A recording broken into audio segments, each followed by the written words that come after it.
The wind howled across the plains, kicking dust into the tired eyes of Cooper Maddox. He was mending a busted fence on the outskirts of his ranch, boots worn, face sunburned, and heart heavy.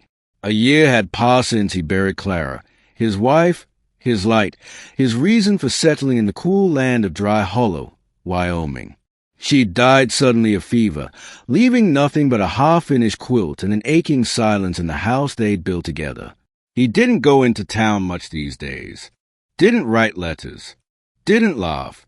Just worked the land and drank black coffee like it might burn the grief from his chest. So when he spotted a figure stumbling down the dusty road toward the ranch house, his first instinct was suspicion. No one came this far without a reason, and reasons were often bad. She was young, 20-something, maybe. A faded blue dress clung to her frame, soaked with sweat and grime. Her swollen belly was impossible to ignore. 9 months, perhaps.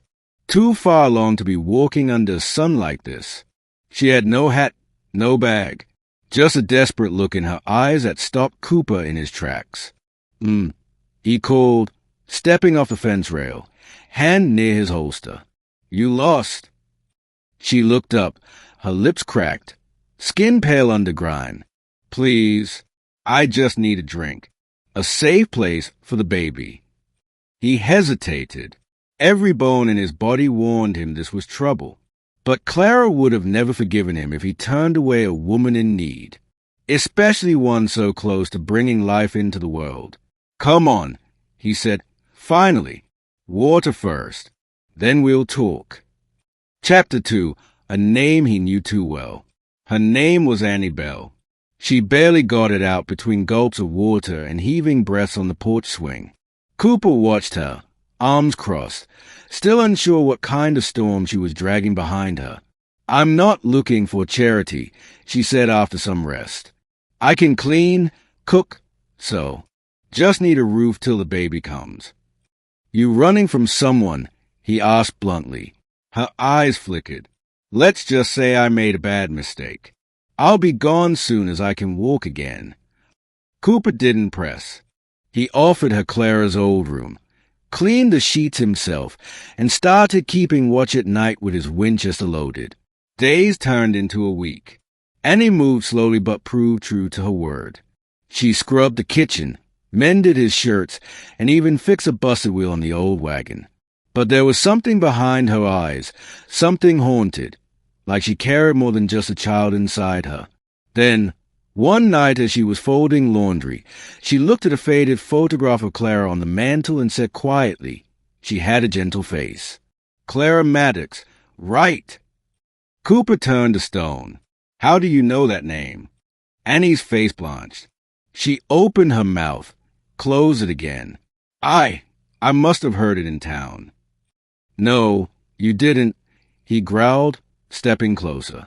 Nobody out here talks about Clara. Not unless they knew her. Annie shrank back but stood her ground. She saved my life once. Years ago, back when she was still Clara Bell from Abilene. Cooper's heart dropped. Clara had rarely spoken of her life before Wyoming. She gave me food, shelter. I was a girl with nothing. She gave me enough to run, to survive. I never forgot her. Annie whispered. The room spun. Cooper backed away, running a hand through his hair. And now you show up, pregnant, on my land. I didn't know she was gone, Annie said, tears now trailing down her cheeks. If I had, I wouldn't have dared come. But she had come. And now she was here, tangled up in the memory of the woman he still loved. Chapter 3, The Storm Arrives. They might have found peace.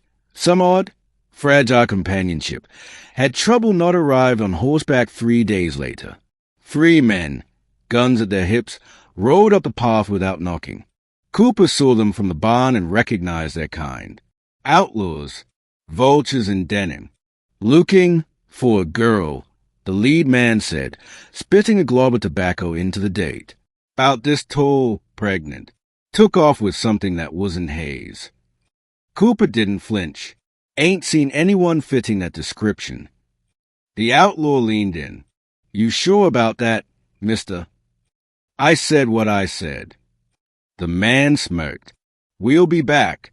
Sun goes down, and you're lying, we burn the place. That night, Cooper didn't sleep. Neither did Annie. She confessed everything. The outlaw, Reed Hollis, was a baby's father.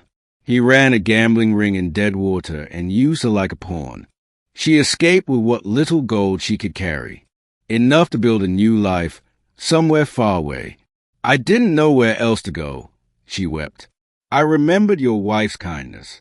I was desperate. Cooper didn't answer for a long time. Finally, he handed her a rifle. You ever shoot? Enough to hit a tree.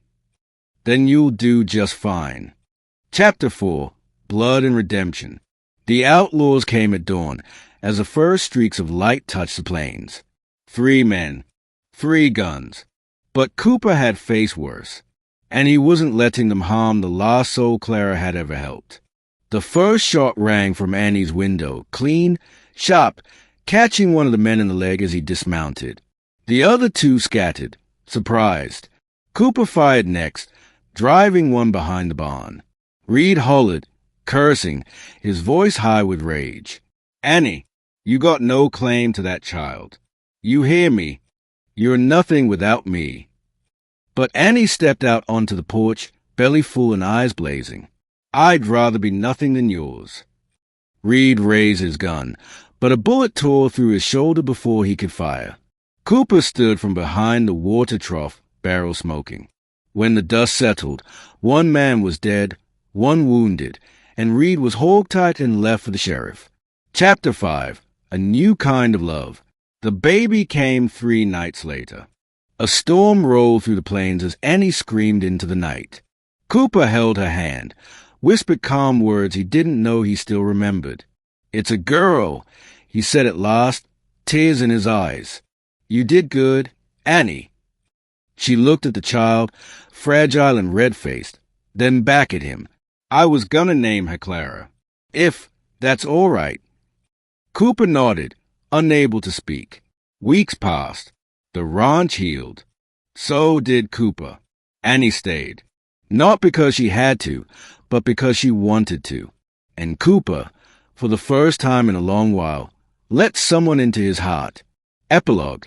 Spring in Dry Hollow. Cooper rode out at dawn, his daughter, bundled against his chest in a sling. Annie waved from the porch, hair braided, eyes soft. Dry Hollow still had its dangers. But Cooper no longer rode alone. He carried his past with him, but also something new. Not a replacement for Clara, but something just as powerful. Hope and love born from hardship.